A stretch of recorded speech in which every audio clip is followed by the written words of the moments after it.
Hello, everybody. Today's second review is going to be of Nobody 2, which was again another excellent action movie with Bob Odenkirk from Better Call Saul, which is a show I will definitely watch at some point in time. I just never really got around to watching that show, unfortunately, when it was, super popular. But I do plan on watching like Breaking Bad again, and then at some point watching the other Aaron Paul show. I can't think of the name of it right now, and then Better Call Saul because I know they're all connected somehow. But I will do that eventually. But I feel like I like him almost as this character better than I probably would as the lawyer character. But I guess we'll see.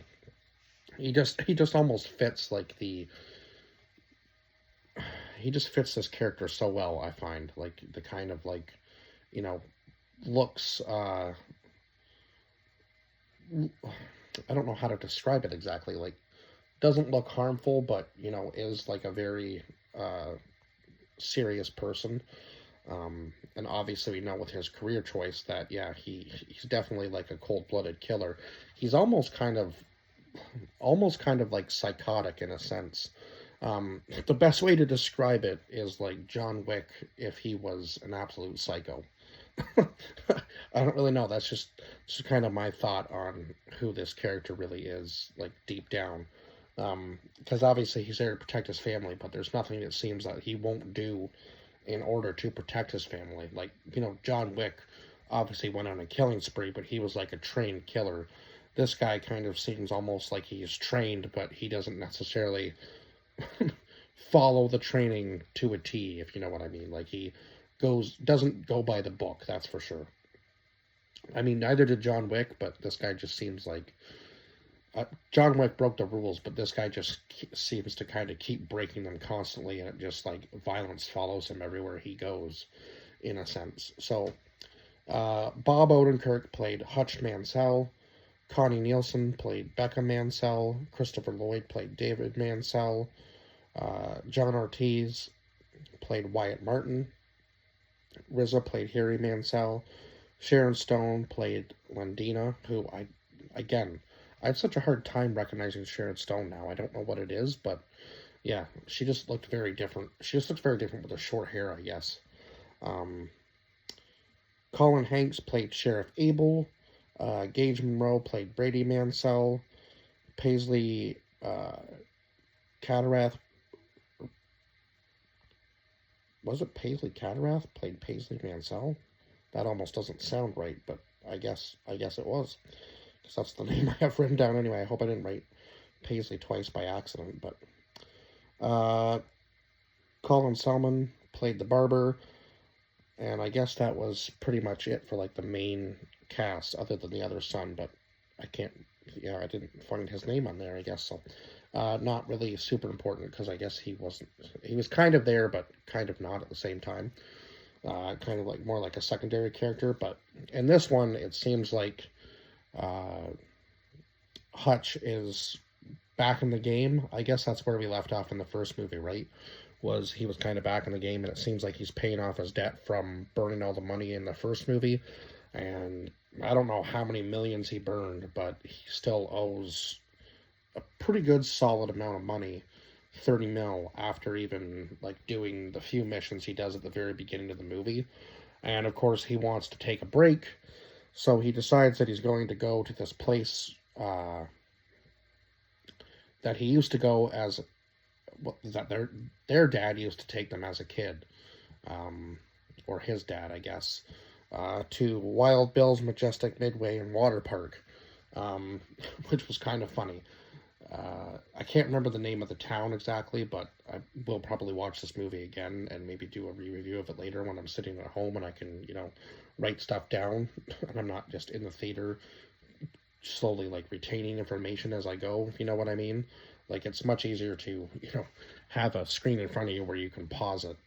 If I could do that in the theater, I would, because there's lots of stuff where you're like, wow, I really have to like sit here and take this in quickly before it, disappears. But um, yeah, so he travels to this town that his father took him to, and slowly finds out that obviously his dad was on a mission when he took them there. to the cabin or whatever, where his dad decided that he was going to stay after the whole water park was shut down for 24 hours. His dad just goes, I'm out of here.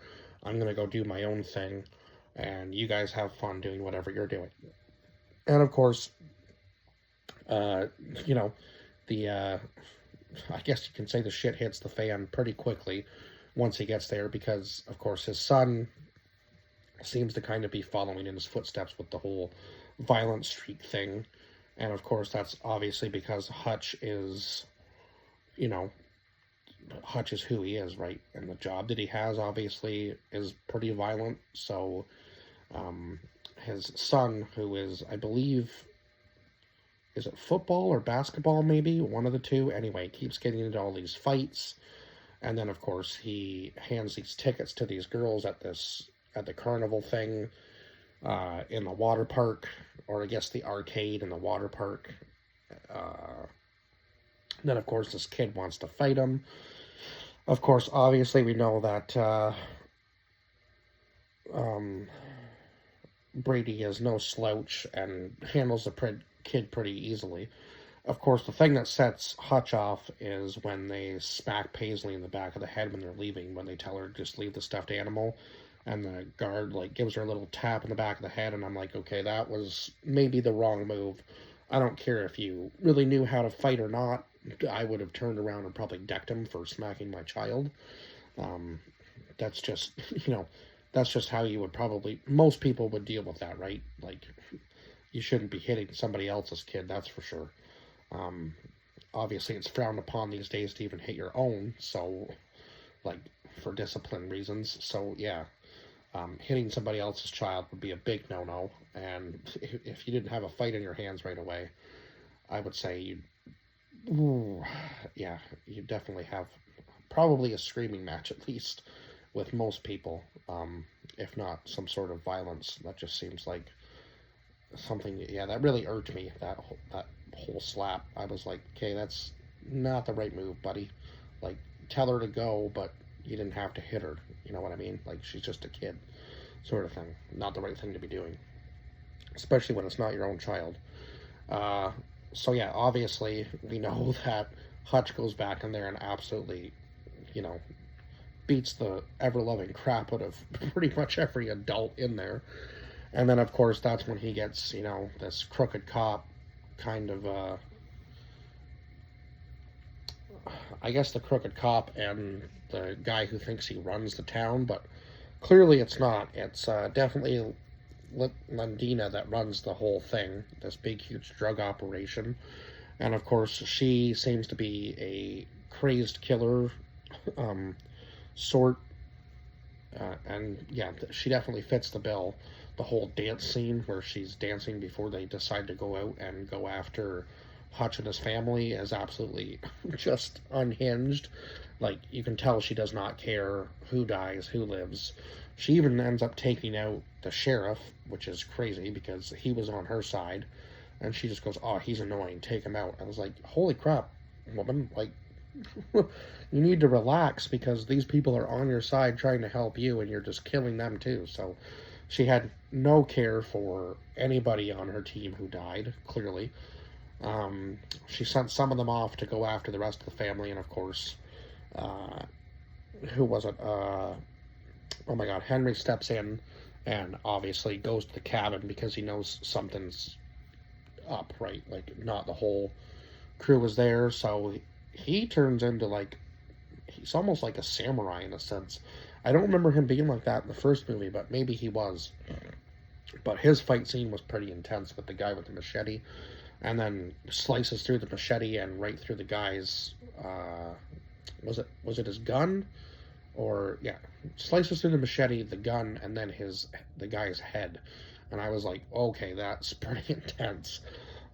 So yeah, this movie did not hold back on the violence aspect, that's for sure. And yeah, the ending scene where they're all fighting each other and they have the whole like theme park set up as like one giant explosive, and the Hutch's and Henry's father blows up the whole theme park. Oh my god, just the whole scene was crazy. Them stepping on the landmines, them tripping the grenades. It was almost reminiscent of the battle scene at the end of the first movie. So yeah, that's why I think I enjoyed this one so much. And I will say that at least we saw, Becca kind of get herself involved too, and she tranks Linda the first time in the shoulder, and Linda's like, "Oh my God, who are you? Like, how many people am I dealing with here? How many layers are there to this exactly?" And then she goes to throw like a little throwing knife thing at Becca, and Becca shoots the dart and hits her. The second dart hits her right in the eye, so kills her. Sharon Stone does not have a good track record as a villain in movies, because how did she die in um, Catwoman? It wasn't a very good death for her in Catwoman either, and even she seems to always play the villain. Even in Basic Instinct, she was the bad guy too. So yeah, kind of crazy. I guess when you're typecast, you're just kind of typecast, and she's had a very long career, but I don't think she's ever played like a good guy that I can remember. At least in the movies I've seen her in, she's always been the bad guy. So even in this movie, she was.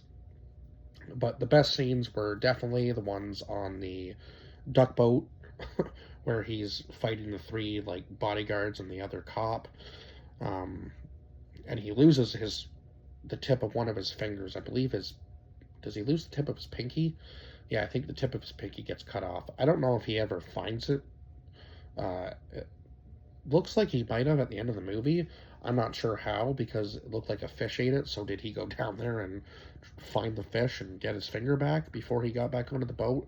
I was really confused by that. But anyway, he takes pretty pretty easy care of them. And I thought the one guy was going to get sucked into the motor of the boat when he puts like the anchor hook into him and like repels him off the boat. I was like, okay, this dude's gonna get chopped into mincemeat, but that didn't quite happen.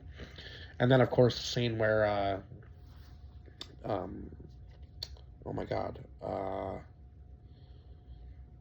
where is he? Where Wyatt's son gets kidnapped by the sheriff, and that was kind of like collateral damage for Wyatt to remember who he was working for. Um, Obviously, Linda was the one in charge of that. So when they kidnap his kid, Hutch sees that, and of course can't just let it go. So he goes back in there and takes out almost all of them, except for the sheriff. I don't know how the sheriff escaped that explosion, because he kind of sat there and waited like a little bit too long, in my opinion, before everything blew up. But that was another good action scene in the movie. I guess the scene where he's stealing the little chip thing or whatever for the barber, the elevator scene was pretty cool.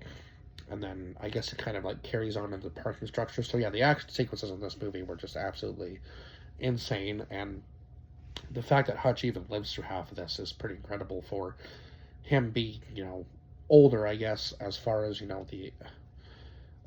like I guess the assassin game would go, I guess you could call him, because he is technically an assassin in a sense, even though they call him like a nobody. Um, and it was kind of funny to see the end result of them just getting released, uh, and not having any record of what had happened to them because of who they were.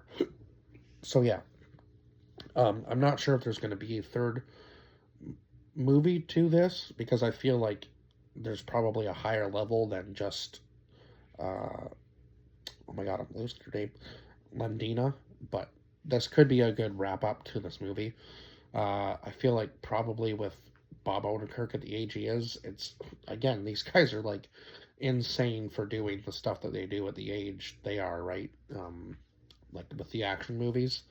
Uh, yeah, if they are doing like their own stunts and stuff, it's pretty crazy to think that they're doing that at that age. And kudos to them for being able to do that, or even wanting to do that, right? But yeah, action sequences were great. Soundtrack again in this movie, it just fit for each scene, and yeah, it was just a really well put together movie with a good story.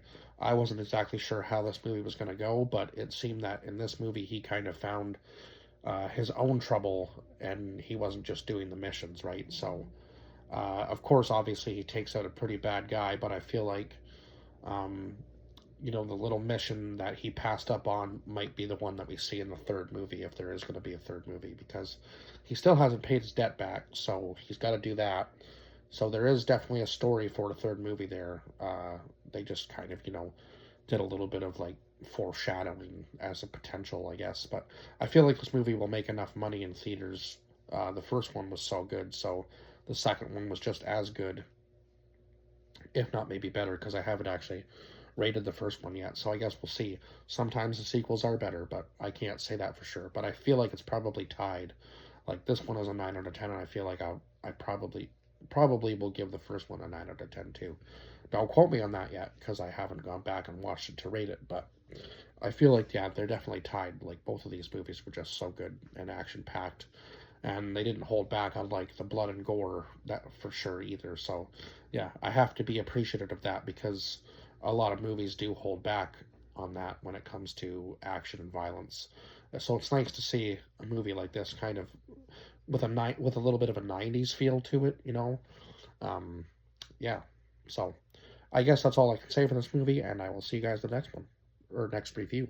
Bye bye for now.